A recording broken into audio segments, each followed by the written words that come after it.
again. My name is Malcolm Mundy. This is a continuation of my astrology series, my predictions for 2011. We're going to talk about China and Russia for this particular segment. Okay, the particular chart I have for China is dated October 1st, 1949, 3:01 p.m. Beijing, China. This is when Mao Zedong announced the People's Republic of China to commence.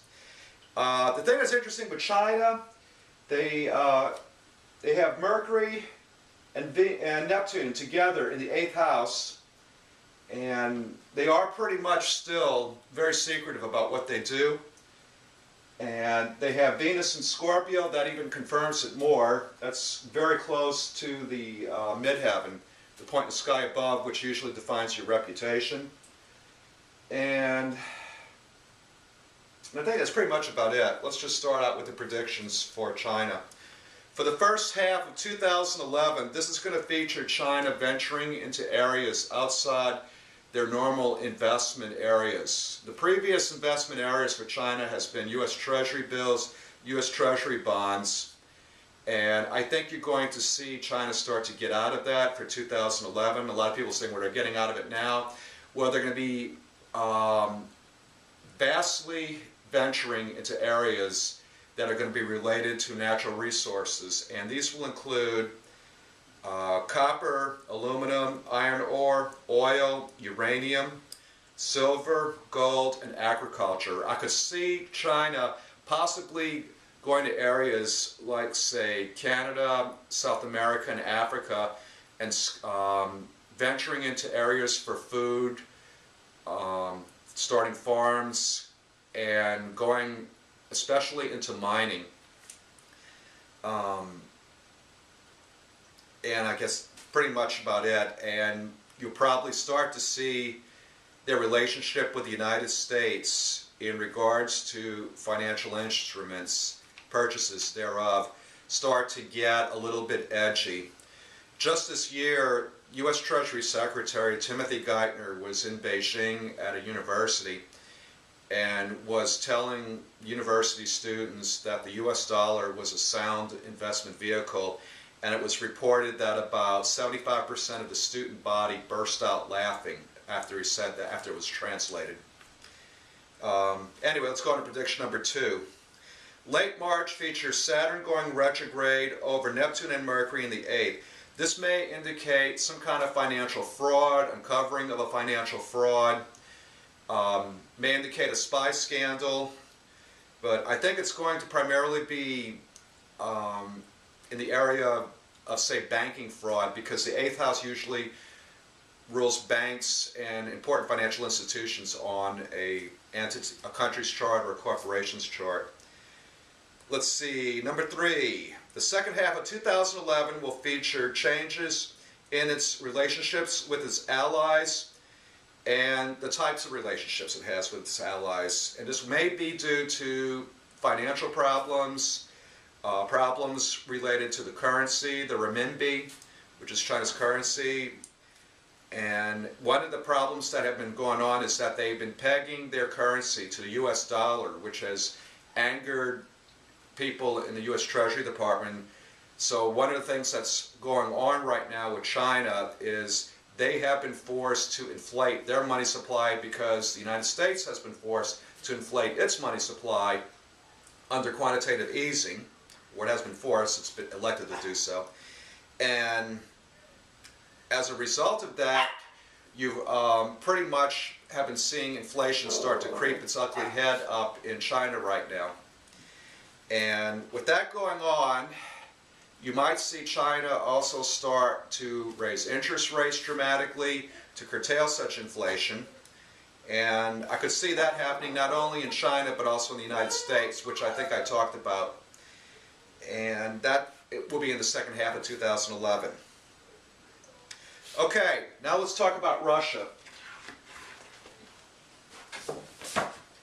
Okay, the particular chart that I have for Russia is based on the Belavish Accords, which was dated December 25th, 1991, and that's at 7:32 p.m. Moscow, Russia. This was when Mikhail Gorbachev stepped down from power. He resigned, And at the time, the Soviet Union flag, that familiar red flag with the hammer and sickle, this was the time when that flag came down and the Federated Republic's flag, the white, blue, and red flag, that one went up at this time. And I really believe that this may have been timed in some way. They have a good placement of Jupiter in the second house at 14 Virgo 35. To me, this indicates that Russia wants to put its investments or its primary businesses to be involved in agriculture, healthcare. I mean, that sounds kind of unusual since it's pretty cold, but I can sort of see that starting to manifest. They also have a really super packed fifth house. Fifth house rules investment speculation, investment endeavors, and also activities of young people as well. And I can see Russia starting to demonstrate steps of economic freedom, which is kind of interesting since the United States is starting to decrease its pronouncements in economic freedom. So anyway, for the first half of 2011, this will feature shocks and surprises with increased opportunities for the Russian people to be involved in trade and in local businesses. Russia may start to lead the world in demonstrating economic freedoms as well as other increased freedoms such as freedom of the press for its people. And number two, the summertime may feature new treaties with allies, increased travel opportunities for its people, and increased travel opportunities into Russia, especially for business opportunities and thereof. And there may be a possibility of some kind of military involvement outside the country during the summertime due to Mars going into the 10th house at this particular time as well. And finally, prediction number three, the second half of 2011 suggests changes in its relationships with its allies, much like China.